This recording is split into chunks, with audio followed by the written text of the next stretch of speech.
오늘의 만나를 시작하겠습니다. 함께 찬양하겠습니다.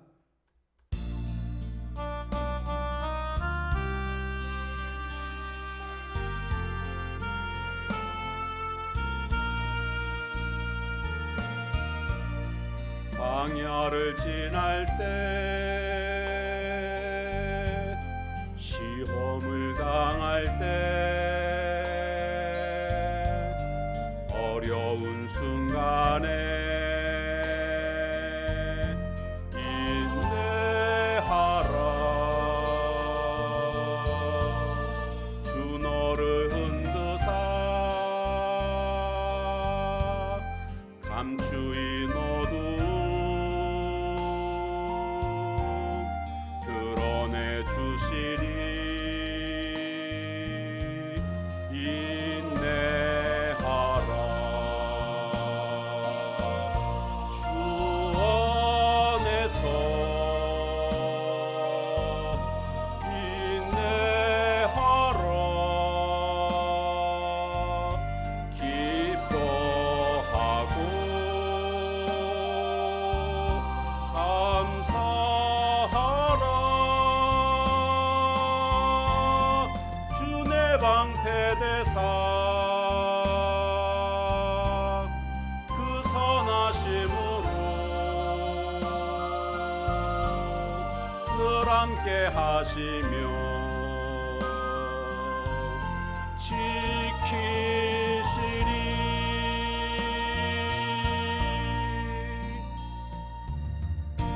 아멘.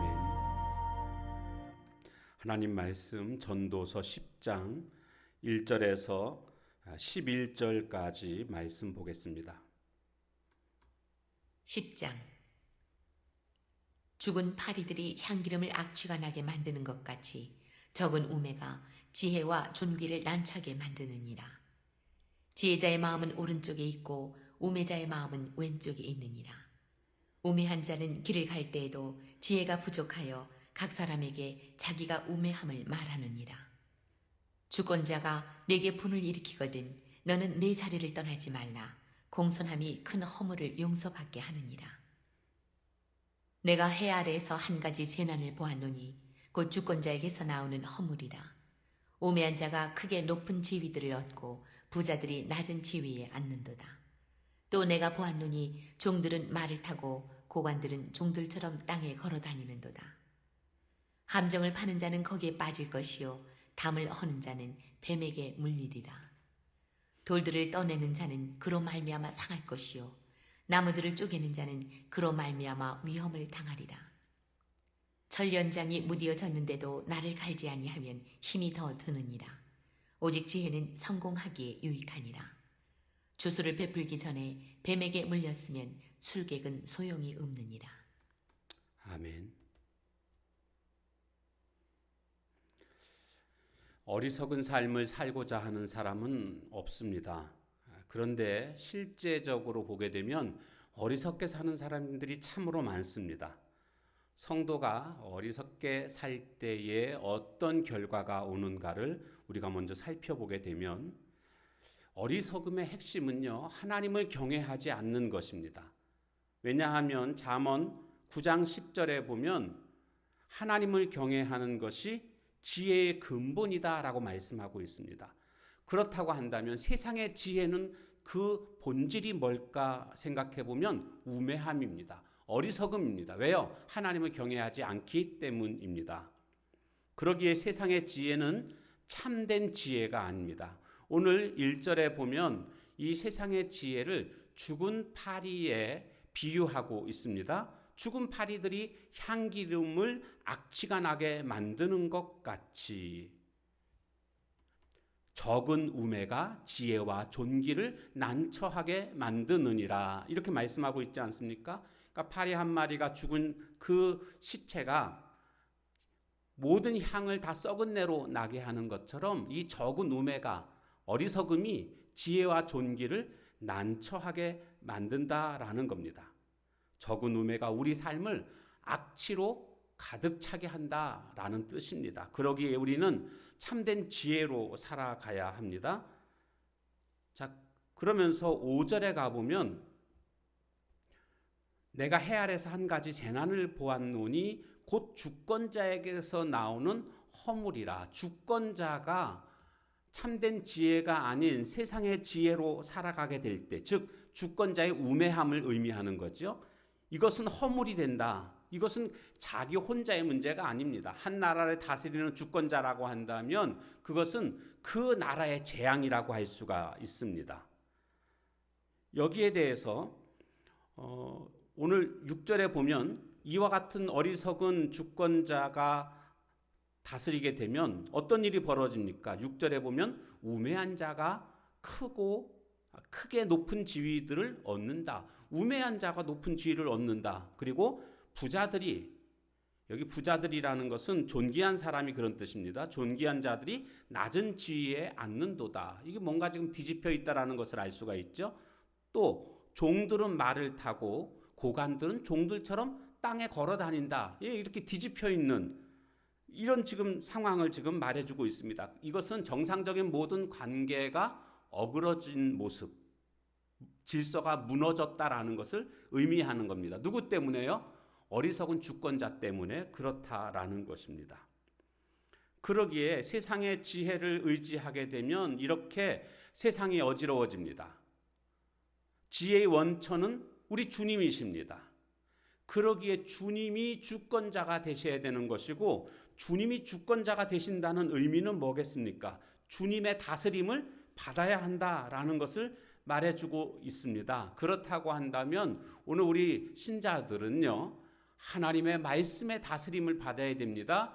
교회와 가정 안에 하나님의 말씀이 풍성함으로 다스려져, 그 말씀이 우리의 삶을 다스리도록 해야 합니다.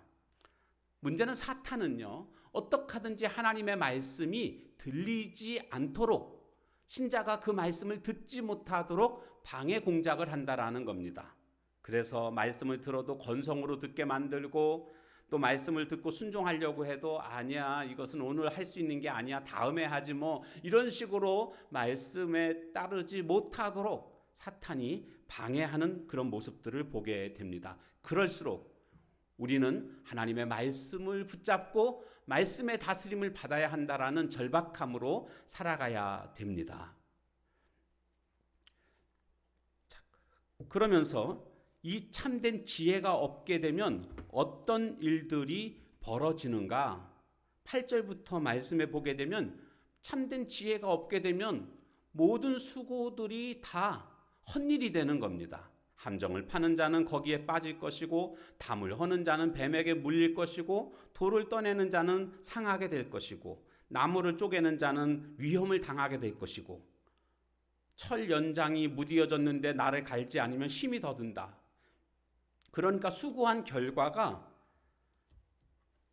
다 무익하게 된다라는 것을 말해주고 있습니다. 왜요? 참된 지혜로 살지 않으면 이런 결과들을 가져올 수밖에 없습니다. 이것을 성경에서는 마태복음 6장에 가보면 보물을 하늘에 쌓아놓는 것이 아니고 이 땅에 쌓아놓는 것이 되는 것을 설명하고 있습니다. 무슨 뜻이냐 하면 보물을 이 땅에 쌓아놓게 되면 다 사라지게 된다라는 것 아닙니까? 모든 것이 다 물거품이 된다. 이것을 지금 말해주고 있는 것입니다. 그래서 우리는 참된 지혜로 살아야 되는데, 참된 지혜로 산다라는 것은 더 구체적으로 말씀드리면 영원한 하나님 나라를 바라보고 사는 것을 말해주고 있습니다. 영원한 하나님의 나라. 왜? 우리가 그곳에 갈 거니까요. 그곳만이 영원한 곳이니까요. 그러면 이 영원한 하나님의 나라를 바라보는 사람들은 구체적으로 이 땅에서 어떠한 삶을 살아가야 될까?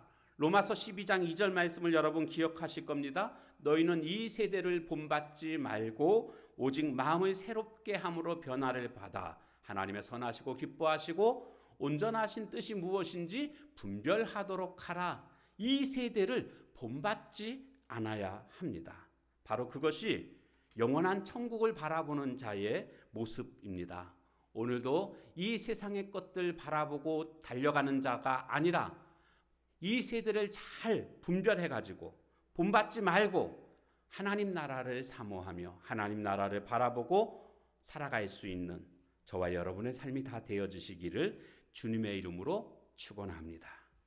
기도하겠습니다. 하나님, 오늘 참된 지혜로 살아가야 함을 깨닫게 됩니다. 참된 지혜는 지혜의 원천이 하나님이시고 그 하나님의 말씀에 다스림을 받는 삶을 살 때에 그것이 우리가 참된 그러한 삶인 것을 우리가 깨닫게 됩니다. 사탄은 하나님의 말씀이 들리지 못하도록 여러 가지 방해 공작을 하고 있다는 사실을 기억하고 우리는 더욱더 하나님의 말씀에 집중하는 삶을 살아갈 수 있도록 인도해 주옵소서. 이 세상의 것에 소망을 두고 살아가는 모습 되지 말게 하시고 다 물거품처럼 없어질 그것은 참으로 지혜 없는 자의 모습이고 참으로 지혜로운 삶은 영원한 천국을 바라보고 사는 것. 그래서 이 땅에서 본받지 아니하고 변화받아서 하나님이 기뻐하시는 원하시는 뜻대로 살아가는 것이 오늘 천국을 바라보는 자의 삶인 줄로 믿습니다. 하나님 나라를 향하는 우리의 마음, 우리의 영안이 열리게 하옵소서. 예수님의 이름으로 감사하며 간절히 기도하옵나이다. 아멘. 주신 말씀 붙들고 기도하시고 각자의 기도 제목 붙잡고 기도하는 시간을 갖도록 하겠습니다.